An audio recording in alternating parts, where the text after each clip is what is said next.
চট্টগ্রামের রাউজানে শ্রী শ্রী অন্নদা ঠাকুর আদ্যপীঠ সংঘ মন্দিরে দুর্ধর্ষ চুরির ঘটনা ঘটেছে। সোমবার ৮ সেপ্টেম্বর দিবাগত রাতে উপজেলার পূর্ব গুজরা ইউনিয়নের ১ নম্বর ওয়ার্ডের উত্তরা গুজরা গ্রামে অবস্থিত এ মন্দিরে চুরির ঘটনা ঘটে।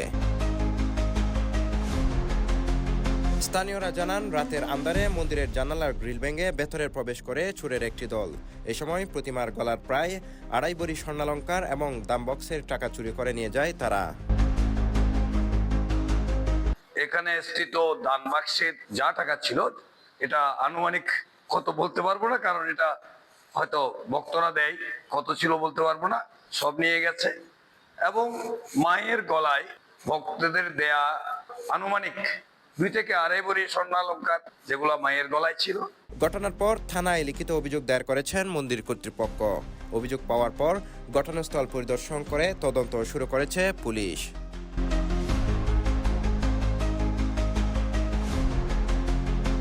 CTG post, Chittagong.